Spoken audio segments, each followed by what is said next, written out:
Yeah, welcome back to my YouTube channel, guys. It's the FPL Pundit here, and in today's video, we're going to be looking at our transfer tips ahead of game week 9. So if you're looking to, transfer one or two players into your team and you really don't have an idea of which player to buy or which player is going to be very good for your team, this is the video you need to watch. But before we get straight into the video, please make sure you subscribe to my YouTube channel, turn on the post notification icon so that anytime I post a new video, you are going to be aware. And I would implore you to stick around with my channel a lot because I post a lot of quality FPL content here for managers across the world. So without further ado, guys, let's get straight into the video.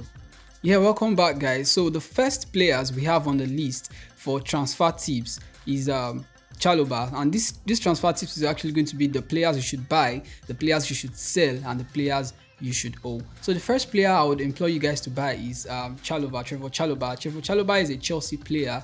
I've previously mentioned him in some of my videos where I talked about how Tuchel would be involving him more in the plans for Chelsea, and we see that he has played against Brentford in the last match and he was able to get a clean sheet, and currently is the cheapest Chelsea defenders at around 4.8 million, and many managers still don't own Trevor Chalobah up till now. It's less than 5% of managers own Trevor Chalobah. Yes, as you can see, he's just owned by 3.2% of managers, and he has a total of 38 points already so far this season, and this is actually very impressive just for a player of 4.8 million who is even a Chelsea player. Now, if you look, also another reason why you should get this player is the fixture difficulty rank. If you look at the fixtures ahead, you see that Chelsea is going to be playing against Norwich at home before they go to face Newcastle, then Burnley, then Leicester City. So these 4 fixtures ahead makes it very interesting fixture for Trevor Chalobah, and like I said, it's quite cheap at 4.8 million, and even if he doesn't play in all these matches, you can be rest assured that okay, you wouldn't have a lot to lose because it's not that expensive. So moving on to the next player is Marcos Alonso. Marcos Alonso is the player I think you should sell out of your team. I have Marcos Alonso in my team and is definitely going out of my squad this game week. We see that the last 2 game weeks he hasn't played in the Premier League match as Ben Chilwell has been replaced by him because of Tuchel. So the previous game week I decided not to sell him yet. I decided to hold him yet and see if he's going to play in the last game week against Brentford, but we saw that he did not play in any of those matches. And coming ahead now, there's Champions League this week. He could play in the Champions League and he might not play, but irrespective of that, I still don't know. It could be that maybe Tuchel is trying to rest him from the international break they had, but I think 5.9 is a low lot of cash, and there are other players in the Chelsea squad you can buy. And with the with the return of Reece James is another player you should even consider ahead of the coming game weeks to buy. Once he just gets his starting time back, you should even go in to get Reece James. So sell Alonso, and even many managers already are selling Alonso, and Alonso is going to be going out of my squad this game week. So if you have Alonso and you're thinking of keeping him, don't even think about it. Sell Alonso. So now onto the player that I think that you should hold. We have Reguilon. Reguilon is 5.1 million. The reason why I said you should hold this player is because of I've mentioned this particular player in my squad in this list before about the player you should buy, sell, and hold.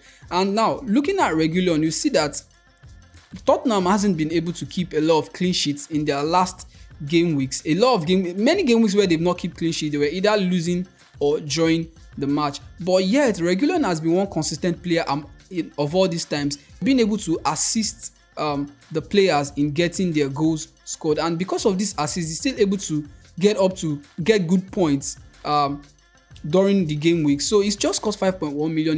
He has a total of 34 points already so far this season. In the last game week he was able to get 1 assist, but because they conceded, there is no points for clean sheet for him, but so he just ended up having just 4 points in the game. Now, so if you have Reguilon, if you don't have Reguilon, you necessarily don't have to go and buy Reguilon, because if you look at the fixtures ahead as well, the fixtures are crazy. They're going to be playing against West Ham United away, followed by Manchester United and Everton. The next 3 fixtures are crazy before they get a easy fixture against Leeds United. But if you have him already in your squad and you're thinking of transferring him out because of the fixtures ahead, I would advise you just to hold him. Don't think about doing that. Just hold Reguilon. So now on to the next list. We have more defenders I think you should buy, sell, and hold. So now the player I think you should buy is Livramento, and a lot of managers kind of have Livramento. But irrespective of that, Livramento is very cheap at 4.3 million, and we see that the next fixtures for Southampton players are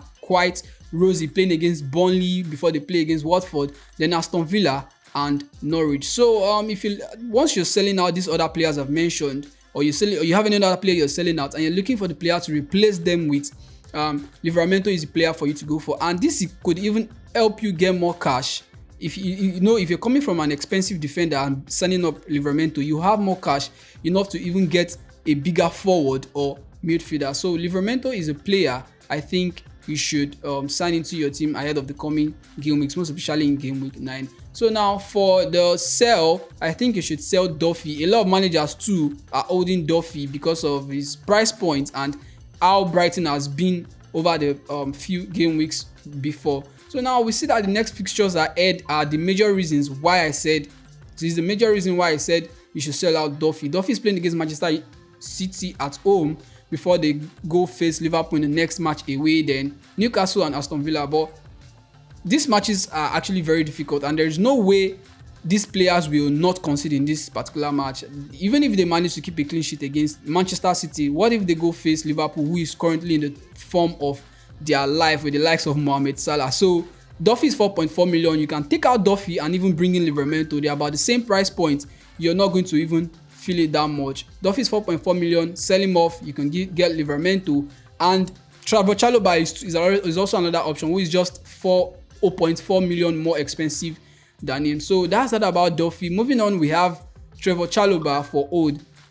Now, why is this player appearing twice in my list? In the previous game week, I talked about signing Trevor Chalobah. If you even have Trevor Chalobah already, I think you should own Trevor Chalobah. It's going to be useful for your squad in the long run. So he's a long-term player that I think is going to be having more playing time under Tuchel. So if you have Trevor Chalobah already, just hold him. There's nothing much to say about him because I've said most of the things about Trevor Chalobah already. So just hold on Trevor Chalobah. Moving on to the midfield, we have Townsend, Benrahma and Son for the buy, sell and hold. Many game weeks ago, I talked about best midfielders you can sign in for your Fantasy Premier League, and Townsend is one of the players that made it to that list. Although after that time I did not sign Townsend, but now I think it's a good time for you to even sign Townsend if you've missed out on Townsend previously. His next few fixtures are actually really awesome. He's going to be playing against Watford in the next match before they go face Wolves away, then coming back to play Tottenham, then Manchester City. And Everton currently are in a good form, I would say. Yeah, they're in a good form. Although they lost their last match, but still they are in a good form, and I think that they can do pretty well. So irrespective of how they lost their last match against West Ham United, Townsend is a player I think you still hold, even for the long term, as we see that Calvert-Lewin and Richarlison are still players who are absent in the team. They are still injured and are not back to the squad, and he's currently their best player apart from Demarai Gray. So even if you have Demarai Gray, you can still even add Townsend as a second player to have in your squad. So if you're looking for a player who is cheap, and you really don't have enough budget to take up those premium players, Townsend is a player that you can sign. So that's that about Townsend. Moving on, if you want to know more about Townsend and other likes of the players, you can go back to my previous video where I talked about the best budget midfielders you can sign for Fantasy Premier League. So moving on, I now think it's time for managers to sell Said Benrahma. Said Benrahma has blanked for several game weeks now, and we see that he has blanked for 3 game weeks straight. The last time Benrahma was able to do anything was against Manchester United in game week 5, where he scored a goal, and before that we saw that he blanked against Southampton, he blanked against Crystal Palace. So he had just had only 3 game weeks with which he got double points. Now the good thing there is that he was able to get double points in the 3 game weeks, but aside that, other game weeks he has just actually blanked. Now we see that the next fixture ahead are not really that great for them. They're going to be playing against Tottenham, which I think is difficult for them, irrespective of the fixture difficulty ranking. Aston Villa will prove to be difficult too before they go face Liverpool, who is another difficult fixture. So Benrahma is currently not in form. West Ham generally are currently not in form. They've been losing, they've been drawing. They are so inconsistent, and I think this is actually affecting the players. With 6.6 million, come on, there's Townsend for you to replace him there with. So if you have Benrahma, I think you should sell Benrahma. Now coming back to the old for the midfield, Son is the player that you should hold. I've talked about this before. I've talked about Son as a buy player before. I've also talked about Son as a old player before, and I'm talking about him again. And this is quite the same as Regulion. I thought because of the fixture difficulty ranking, the same fixtures, West Ham, Man U, Everton ahead, and this might actually discourage managers from signing Son or even keeping Son in the squad. But just ignore the fixture difficulty ranking and keep Son in your squad. And we see that Son is currently one of the most high-scoring midfielders in the Fantasy Premier League. He's owned by just 14.7% of managers. He has scored a total of 51 points, and he has scored in at least he scored in game week 1, didn't score in game week 2, scored in game week 3, blank for the 2 game weeks. Then since game week 6 up to now, Son has always scored a goal, except in the last game week against Aston Villa, where he didn't score but was able to provide 2 assists. So here's the reason why I think you should hold Son in your squad. I have Son in my squad. I'm going to be holding him, and even for the long term, Son is advisable to have. Now, another thing about Son is that I wanted to talk about signing Mane or signing De Bruyne ahead, but I'm not going to talk about that now. But let me just give you an insight about that. The reason why they're not going to be making it to my squad yet, or the reason why I even think you should even sign any of those players yet, is because if you look at them, they are quite as expensive as the likes of Salah. De Bruyne is 11.9 million. Mane is also 11.9 million. They're actually really performing, but I think Son is a better option because Son is cheaper than these 2 players, and he has even scored more points than both players. So more reason why I think you should hold Son in your squad. And if even if you don't have Son and you're looking to sign probably Mane, or you're looking to sign De Bruyne and so on, I think Son is a player that you should go for. So that's all about the buy, hold, sell for the midfielders. Now let's move on to the attackers, the forwards. Now for the forwards, we have buy for Jamie Vardy, sell Ronaldo. Yes, I'm giving you the go ahead to sell Ronaldo, and keep Lukaku. Yes, I'm going to come to that a bit. But let's talk about why we are having Vardy in our squad now. So now the reason why I think you should buy Vardy is because of his price point. Now, if you're going to be, a lot of player managers are already selling out Ronaldo, and if you're going to be, and I think they are replacing him with Vardy.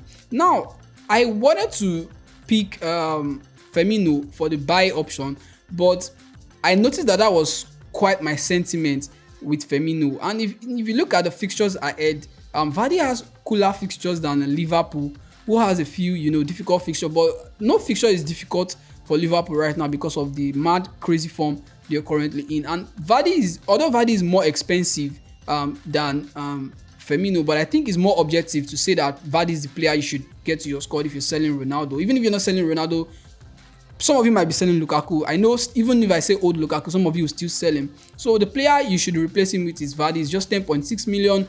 He has a total of 56 points so far this season. I think he's the highest scoring attacker or forward so far this season. He's owned by 18.3% of managers, and that is actually quite low for a forward in the likes of Vardy. Looking at his fixture difficulty ranking ahead, he's going to be playing against Brentford, playing against Arsenal at home, then coming back to play Leeds before they face Chelsea. So for the next 3 game weeks, I think you should actually get Jamie Vardy. Jamie Vardy is a premium striker whom is quite cheap at that 10.6 million. Look at Ronaldo. He scored more points than Ronaldo, and Ronaldo is even way expensive than him. So that's about Jamie Vardy. And coming back to Ronaldo, now we see that I've talked about Ronaldo as a player that you should hold previously, but now I think it's time to do away with Ronaldo. Come on, he's taking up a chunk of your cash from your squad. He's taking up 12.5 million, and if you sell Ronaldo, he's currently the most expensive after Salah. So now selling Ronaldo will free up more funds for you to sign other players you've not been able to sign.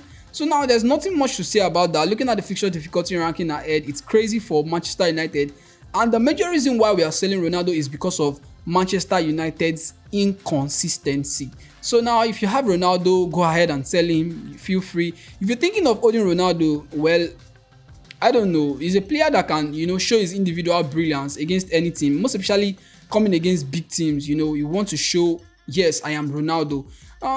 But I think you should just be more objective in the Fantasy Premier League. It's not about the ranks or which player has rep or stuff like that. It's just more about objectivity. If you want to have your points, I feel you should sell Ronaldo. And if you're not selling Ronaldo, well, it's your choice. So moving on to Lukaku as the old player. Now, Lukaku have blanked for at least I think 5 game weeks currently, but why do I think you should still hold Lukaku?